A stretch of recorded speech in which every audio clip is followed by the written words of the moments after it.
Hi everyone, it's Jessica. Today is April 7th, 2015. This is VEDA Day 7. Yay, I've made it 7 days. I'm so proud of myself.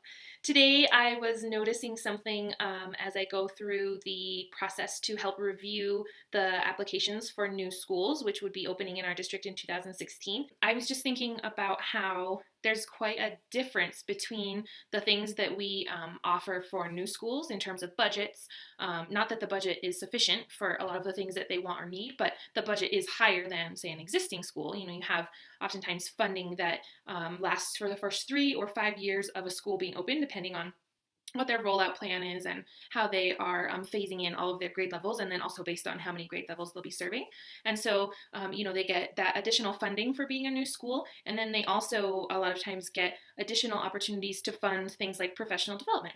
And so I was thinking about how when you apply or are opening a new school, a lot of times you end up being able to do sort of special professional development kind of models, or being able to have additional structures or even just additional time for professional development.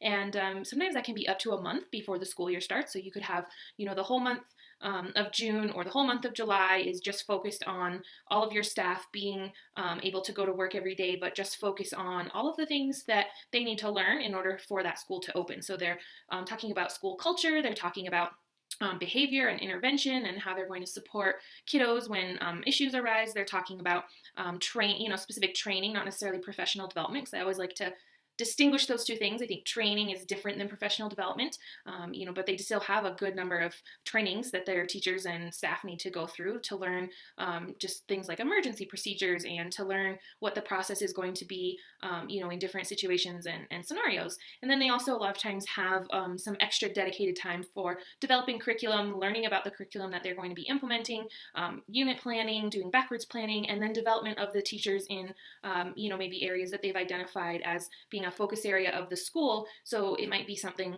like arts education, or maybe the focus of the school is serving second language learners, and so they're going to do a lot of second language learner focused PD, or maybe they're going to do things like, additional time for culturally responsive education for the teachers. So just all these different things that when you think about it, any teacher needs to at least have a base level of all of these different things. But then, depending on the population that you'll be serving and the needs of your kiddos and the teacher's needs, you might have different levels of those things.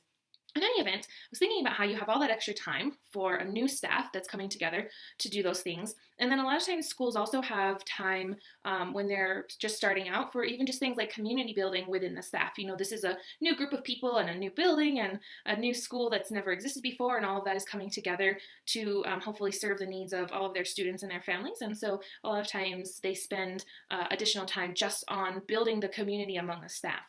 And I think all those things are really important, and I think all those things are really, great to set time aside for. But I was just thinking about how you might have maybe a month up front to do all of that additional professional development before the school year starts, and then you have your ongoing PD time that's built into the schedule every day, every week, every month throughout the year.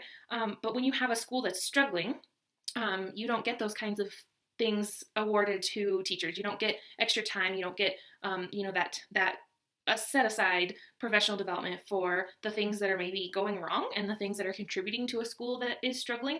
And so in addition to having those struggles and having to deal with a lot of the things that are just going on day to day, that sort of reactionary, keeping your head above water kind of situation, you also are not ever getting time to sort of step back and look at the whole picture and figure out what is the root cause, what is, really contributing to these different things, where are the needs of our teachers and what are the things that they need, what does our admin staff need, so that we can all come together, what does our support staff need even, so that we can start solving for these problems. And I think a lot of times instead of giving those struggling schools extra time and space to really dedicate to solving those problems and fixing those issues, we actually take more time away from them because we start shoving all these expectations on them. We say, well, because you're struggling, now you have to do these additional assessments. And because you're struggling, now you need to do, more paperwork to prove that this is being taken care of, or, to show growth. And so you end up spending a lot of time doing things like entering scores into spreadsheets, whereas someone is not necessarily checking up on those things. In another school that's, maintaining and holding their own, you have additional expectations on teachers and leaders in those struggling schools. I was also thinking about how, where you might in a new school have maybe that month additional before the school year starts to do professional development, that in a lot of schools, there's a huge amount of turnover year to year. And so really, someone's rationale for a new school getting that extra time might be, well, this is a new staff and they need to learn the culture and they need to develop the expectations together and they need to go through all this, development so that they can actually be prepared to serve their kiddos when they come into the classroom on the first day. But we don't use that same rationale in a school that maybe has 70 or 80% turnover. And if you think about it, you're essentially starting over with a brand new staff. You're essentially trying to recreate the culture. You're trying to recreate or perhaps start fresh. If you're recognizing that something has gone awry and that there is a reason for such high turnover, you might also be looking at some of those causes and saying, hey, something has to change. But how do we ever give them the time to make those changes? So just thinking about how there's a big difference between those things, and that it's almost like once your feet are on the ground and you're really in the trenches, we don't ever stop. It's just like full speed ahead. I used to feel like that, as a teacher, that the second kiddos walked in the door, even the second my first PD day started, I basically felt like my life was over until June. And so I just sort of like hold on really tight because the school year is here. And I knew that, big drastic changes to my unit plans or to the resources that I wanted to find and use, or even to my own growth were probably not going to happen because I wouldn't have the time and space to do them. So just something I was thinking about as I was going through this process. It was really fascinating to be a part of that process and to get to kind of see how new schools are applying to be part of our district and the things that they're really thinking about and the kind of resources that they are acquiring and looking to secure to help their students and their families. So I thought it was kind of neat, but just a big difference in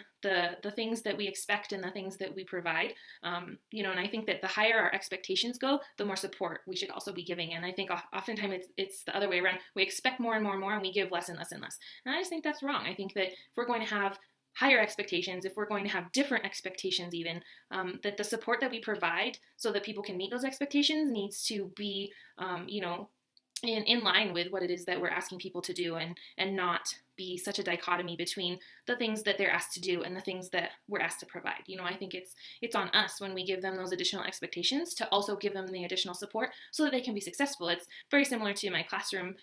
If I was going to have a different expectation, I also knew that I need to plan in time and the ways in which I was going to teach my kids to be able to meet those expectations. And when I set expectations and the kids didn't meet them, the first question I always asked myself was, what did I not do to set them up for success? And I don't think that we ask ourselves that a lot of times in the bigger sort of education system that we live in. We don't ever say, you didn't meet the expectations. What did I not give you? We don't ask that to teachers. We don't ask that of leaders. What did I not provide to you so that you can meet these expectations? We say, you didn't meet these expectations. That's horrible. It's wrong. You need to fix it right away. Or we say, here's more accountability and here are more expectations because you didn't meet the first set. So here's another set. I don't know. I just think it's frustrating to me and it's not right. So just kind of thinking about that, and maybe my challenge to myself is continuing to think about where are the places where the district or the state even have certain expectations for our teachers and our leaders, and how can I be more in service of the support that they need to be able to meet those expectations. So there's some random rambles for the evening. I'm really enjoying checking in with everybody every day, even though sometimes it's a little bit of a push to like, oh gosh, I gotta go make a video. But I'm really enjoying it, and I look forward to chatting with all of you tomorrow.